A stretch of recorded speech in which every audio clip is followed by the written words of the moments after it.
Well, you were down in Cork and Ice, weren't you? I was down there on, I think it was Friday, it was the opening day last week, so we were down there for the opening. Red FM did the opening. We were the media partners for Cork and Ice, so we were down there for the opening, and I don't know if you saw the video, Ken, but I'm not the best ice skater around, so we had Dave Mack and a few of the lads were there, and they were shooting around the place.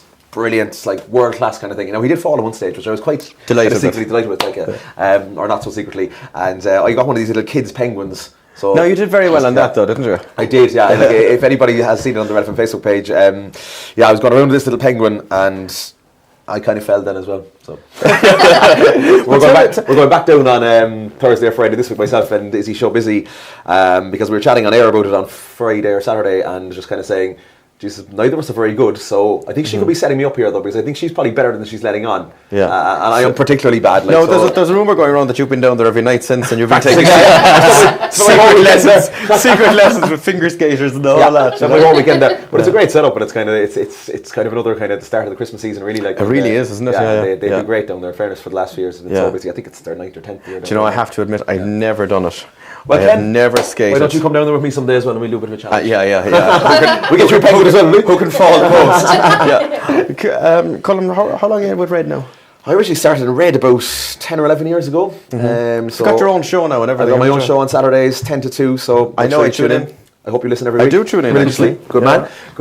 So 10 to 2 every Saturday I'm on, and you can find me on any time of the day. Then really, sure, I'm on. Well, that's the other thing, because I hear you on the breakfast show. I was on the breakfast show last week. Ray Foley was off, so I was up at about 5 o'clock in the morning every morning last week and doing the breakfast show. And you were only coming in at 4. I was only coming in at 4, exactly. Like so, as long as you get an hour's sleep, I find you'll be all right. You'll be all right. No, but tell me, like, because you're doing other things besides this. You're DJing as well. In clubs, and you have a couple of DJs out there as well. Part of your business. I do a bit of work with Reardons and things like that. In the likes of I've heard that you're kind of thing. the man in the secret garden. The man in the secret garden. Not always working either, Ken. Yes, I've been told that you're crowding around, promising people, that you know the secret sound. Yeah. I do know the secret sound. I would be surprised. We're locking him in the studio. So how many people ask about the secret sound? Because there's not too many of us inside who know it. There's only like Ray and Jay on the breakfast show and myself, because I cover the show. So most of the staff in Red don't even know it, and that's running about a year now. It's $5,000 or something. $5,000. And the amount of people who ring up every morning trying to win that is crazy. I will split it with you.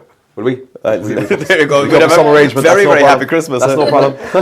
So tell me something, Colm. Besides doing you're doing the radio, but you're also doing the Red Bus, and you're out doing all the events as well. As we said with Cork and Ice, so those kind of things. We had to launch Cork and Ice on Friday. We were in Dublin for the Cork City match on Sunday. Then we did a big road show at the Nsew Hotel in Dublin. So we had the big setup there. I was DJing there, playing tunes before the game, and there was thousands of Cork people up there. I was following on Instagram, and unfortunately the match didn't go our way, but it was a good weekend up there anyway. And it's nice to do something like that outside of the county with Red FM as well. Yeah, I have to say you're great to support organisations and different events that are happening around the city. And I love it to see the Red Bus coming in. It really does create an atmosphere and an excitement, like stuff like the Liam Miller match there a couple of months ago, and we had the bus down there, and it just gives a big presence for us, and kind of. And you're extremely popular though, aren't you?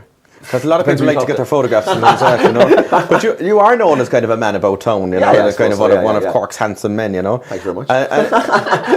I'm only reading your profile that I just told that you posted to me a while ago. But there are things like Jerry Ryan was a big inspiration to you. Jerry Ryan was a huge inspiration to me. I loved Jerry Ryan, and I used to listen to him religiously. Like did you ever take a day off school to listen to him? Once or twice, yeah, I did, and I'd be listening just in bed or up around the house listening to Jerry Ryan 9 to 12 every day. He was fantastic. I mean, he kind of set the trend for broadcasters, I think, around the world, and I mean, certainly around the country, anyway, in the UK as well. Both on radio and TV, but I think his radio show was absolutely outstanding. I think it pioneered so much. I'm going to ask you a couple of true or false. Go on. Is that okay? Okay, that's okay. Do you quote J.R. Ewing around the building of Red FM? I have done. Have you watched every episode of Dallas? I have watched every episode of Dallas. Dallas has been my favourite TV show over the years, definitely. I started watching it when I was probably inappropriate age to watch it, really, 25. Around that, 3 or 4 years old, probably, with my granny out in Bishopstown, who sadly passed away 10 years ago, but then I kind of didn't understand the show when I was watching it then, but I watched the reruns numerous times over, and I just think it's a great show. But you've modelled yourself on a J.R. Dallas type of character. I don't know, is that a good thing or a bad thing, is it? So that is true? Yeah. Okay. Do you really do 40 press-ups every day? It depends on the day. I didn't do them this morning now because we were kind of a few drinks last night, so but most days I would, yeah. Okay, Christmas trees. Christmas trees. True or false? Do you have Christmas trees in your house up to July? I have 2. Up to July. They haven't lasted till July, but they have lasted till certainly into February or March, kind of. So when do you put up the tree?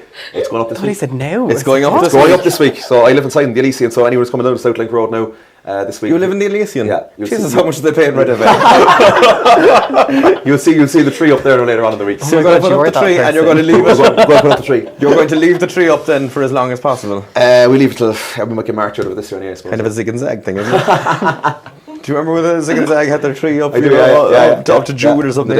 So that is true. You were a Christmas freak. I'm a Christmas freak. Is it just that you're lazy after Christmas and you couldn't be bothered taking it down? An element of laziness as well. But no, they slag me in work, Izzy and a few of the gang, that I love Christmas way too much. So that's why I was getting excited about the Cork and Ice thing. And we actually did a thing with FOTA back in September, because we do the FOTA Sea Christmas experience, which is brilliant down there as well. So myself and Izzy and a few bloggers and things, Dan Sweeney was there now and a few more. We do kind of an X Factor thing in the King's Leaf for the FOTA elves. I see that. So all these young people come in, and there was hundreds queuing up. It was unbelievable. So that kind of got the Christmas spirit started in February or in September, and kind of keep it going from there right into Christmas then. Yeah, and beyond. And beyond. And beyond. Till March, April, May sort of thing. Well, fair play to you, if it makes you happy. Okay, another question for you. True or false? Sunbeds. Are you a bit of an addict? One or two have been done. Sunbeds and spray tans. I've never got a spray tan. Never gotten a spray tan. I know a lot of people now who know you, and would you like to rethink about that? Because I have receipts. Copies of your visa statement. I'd have no objection to getting one, but if anybody wants to give me a spray tan, perfect. But you're a bit of a sunbed addict, are you? I've done a few over the years. Yeah. Right. Okay. Jeez, I'm not expecting that question.